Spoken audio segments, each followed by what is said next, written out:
I'm with Madleine Sara from A Pot in His Hand Ministries. Now, Madleine, what is A Pot in His Hand Ministries? A Pot in His Hand ministry is a ministry that I founded about 3 years ago. It's targeted towards women, mainly women of the West Bank, and I do some work also like in Jerusalem and other places. But because the place is located in Bethlehem Bible College and it's in Bethlehem, so my focus is toward these women. Our objectives is to reach out for women from different backgrounds. Though the main focus is like counseling and doing workshops with women and meetings, like once a month meeting that aims to create awareness towards our psychological world and towards our background and how all of these things affects our today's life. But the main thing that I aim through this ministry is that women will find their value and they would start identifying their giftings and their passion of their life, and could be of use inside the society and inside church as well.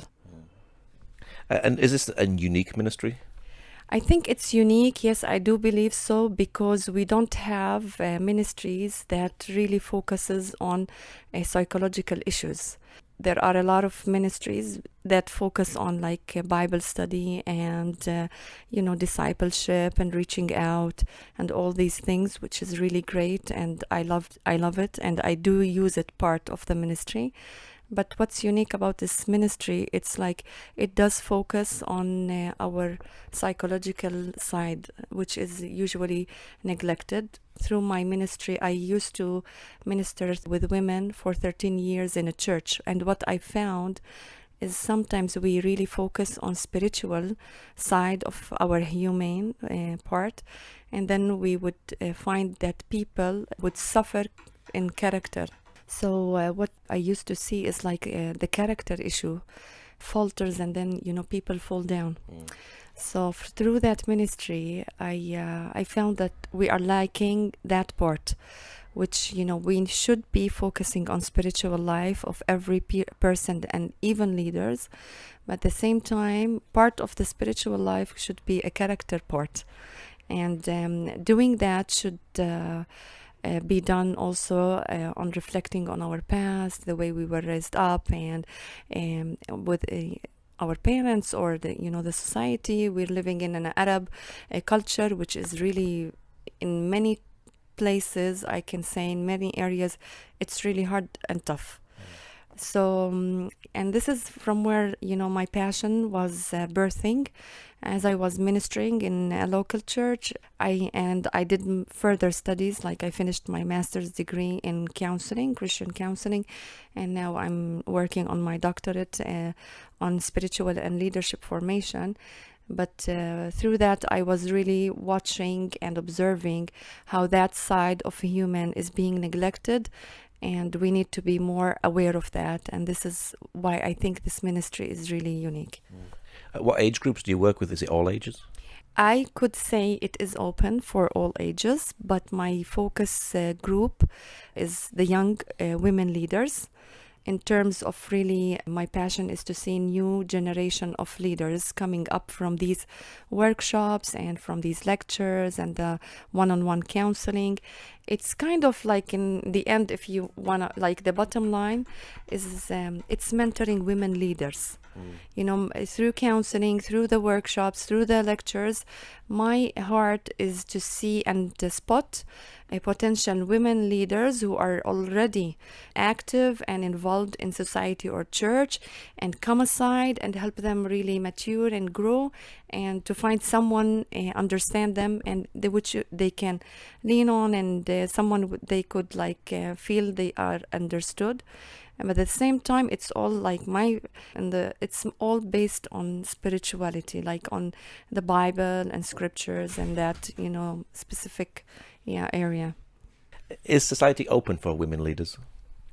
No, not that much. Yes, this is a good question.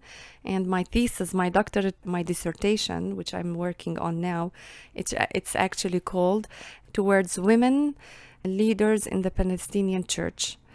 And it's different now. I could say, like you, we are more open now than we used to be like 10 years ago. And but I feel like there's something needs to be changed, and this is maybe another reason why this ministry is unique, because really I want to see more of these women taking their place and their role, understanding that God has created them for a special reason, and we are born into such a timing in a specific geographical location, and that means that it's about time that we rise up and do something. And I do not diminish or undervalue being a wife or a household, caring for the children. I do not value that, but I do believe that other than these things, there are a calling for everyone, each and every woman, created on this universe. Are opportunities for women in Arab society limited? Yes, definitely. Definitely, it is limited. We see, like male, rising up in the ladder in different, professions and work opportunities, and even in politics and society, and even the church. And then when we just try to investigate into what women, what open doors are there available for women, we do notice that it is less, and we and even if it's open to them financial wise, and opportunities of really advancing or getting promotions, or becoming in more higher places, it's not the same as males in the Palestinian culture. Now, Arab society is mainly a man's world, but are women in society the glue that holds everything together? The women? Yes, I do believe that something we are missing here is like I'm not like a feminist, and not in the feminist movement, and this is not my aim at all. But I believe that it's about time that we find ways and create maybe new ways of how men and women could work together. And because of our culture, it's more of a male culture, and it's in that specific point we are more of segregated than being integrated, even in workplaces and even in ministry at church. So I want to see that we will learn and have new ways, maybe think of new ways how to work together. This is my whole point, is to help women press into places, and finding also male leaders or male that really believe in women and believe that it's about time that something should be changed. So I think women have a great effect on the society as wives and as mothers and as colleagues in the work, and we have something to offer, which I think the society is still missing because of this marginalization we are still facing. Now, women have lots of influence in the family. How easy it is to bring peace to the Arab home when there's lots of influences in society? Okay, this is really a challenge, but one of the things that I believe in and trust that it could happen when women start getting out from the houses and invest in themselves and being more educated, or even going to workshops, or getting a diploma, or just maybe developing skills or giftings they had and never discovered. So I think leaving the house and creating a space for the woman to find herself outside of cleaning and raising the kids and doing the cooking and staying at home, it will affect the next generation of the Palestinian society, the Arab society, and it will be affecting also, I believe, like the husbands and many areas in Palestine and the Arab society. I think this is where we should be concentrating and focusing on developing these women. Otherwise, our traditional mind, and why do I say the traditional mind and traditional thoughts? Because I'm a Palestinian, Arab, and Christian woman who was raised into thinking that my role is just at home when I was a child, because this is what my parents knew. But then I found people who supported me, mainly like my husband, who really was putting things in my life and my giftings, and he believed in women and he believed in me. And suddenly I was really rediscovering myself as a woman. And I can say that I've succeeded doing, mothering and being a wife, and also succeeded doing other things outside the house. So from my own experience and my profession and where I'm really at this point, I want to really reflect the same thing to other women and encourage them, and encourage also the male society that when women will be growing and developing and using their skills and really rising up in the ladder of other professions, it will affect the next generation and us as a society, a whole society. Is society a pressure for the women here? The society, it is a pressure on the woman here. It's usually it's I can say like there's a kind of dehumanizing of women, if I can use this word, just being considered as less and as a property. It's an Islamic culture, so it does affect. And I know it's not only in an Islamic culture, because we know it's the same in the Judaism in some places, and in depends how religious people are. But it does sound like it has been this way for generations, and even in the time of Jesus and before in the Old Testament. And it's still here. I know that in other places, other societies, it's changing, but if we look at the whole picture, it's still there.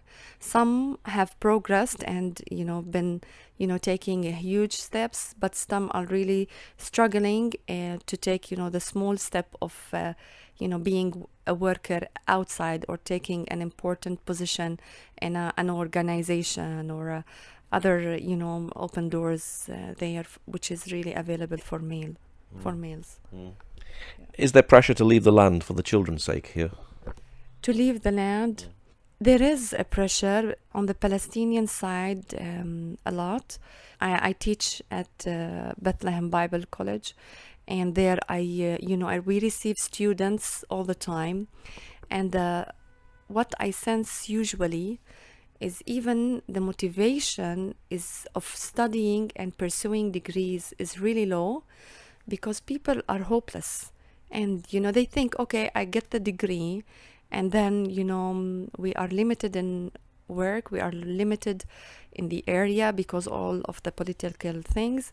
But so it's a hopeless, people have this sense of hopelessness, and it's hard to just press into your dreams and your ambitions towards life. So there is a kind of pressure on people to leave the land, because options and chances for us to grow or to develop, or even for a better life, are available outside, which is definitely we see in Europe or the States or other places in the world. So yes, a lot of people here are leaving, actually. Yeah. Do some women come for counselling, and what sort of needs do the women have? Yes, yeah, a lot of women come to counseling, and I see how much this field has been lately been open, because if I can say, like 10 years ago, even less. People would think about someone who would go to counseling as, people who are insane or have, crazy. This is like what you hear from the Arab culture. But now, because of I can say because of the media, and because of people are more educated, and even women are really pursuing their degrees more than they used to. In the past, we saw that the age of marriage among women, Arab women, was really low. But now, in the middle of 20s and even more, and it's being okay, because in the past would be like in your teens, 16, 17, 20, 21, and this is the age of marriage. But now you see more women are pursuing their degrees, this is why I said also before that when women leave the house, and their minds will be expanded with what they see and what they are exposed to, and even if in colleges or universities, and somehow they becoming more educated, makes you more healthier and more effective in whatever you are. So my point is, if we want to see these women, this is why they would come to counseling, is like they are exposed to these things and they are aware and they sense, okay, it seems like I need help. And a lot of women need help, and they come to counseling and to the workshops and lectures to hear, because it really interests them, but at the same time creates more awareness of the needs and how it could be fulfilled in their lives and what they can do about it. Now, you have seminars. What sort of things do you discuss in the seminars? More of like relationship things, healthy relationship with myself and healthy relationship with the other. This is actually my whole point. And at the same time, we do discuss things about how to develop the leader inside me. And you could say like, but not every person is a leader.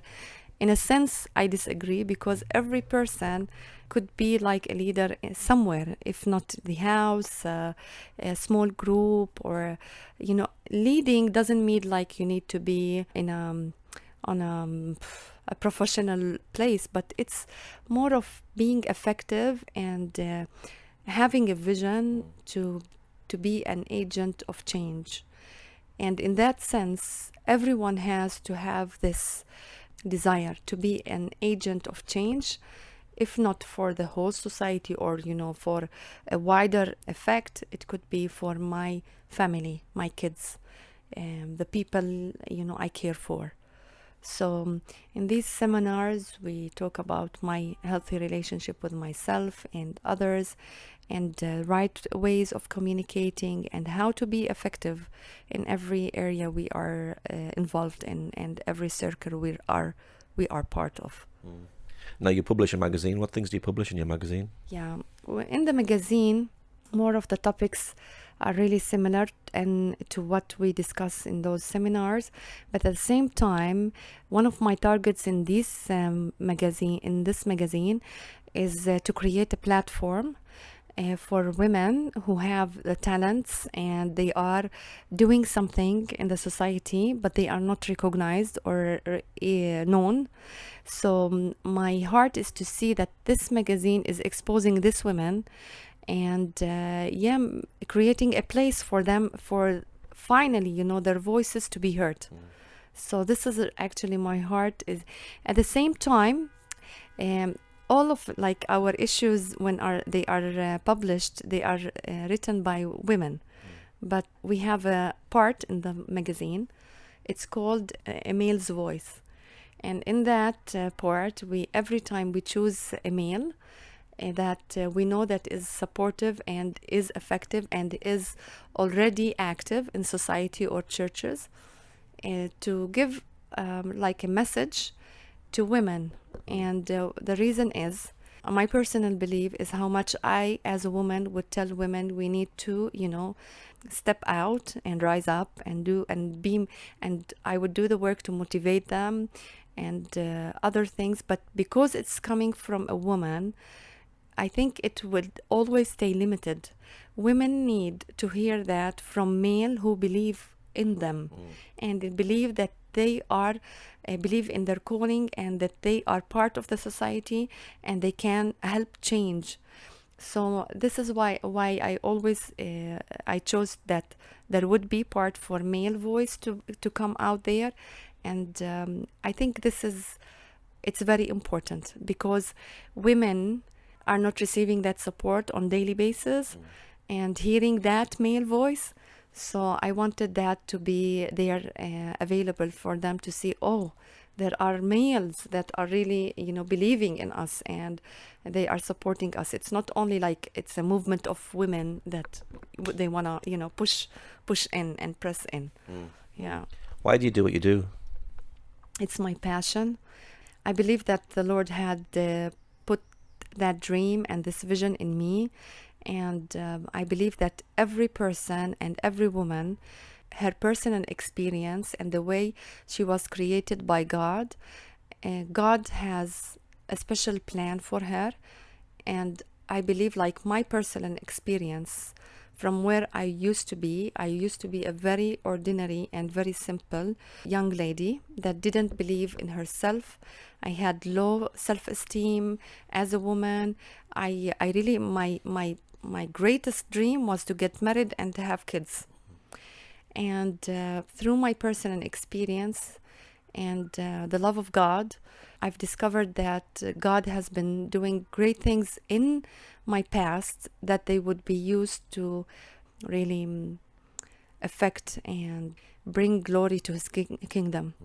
So my passion was birthed from my own journey and my spiritual journey with the Lord.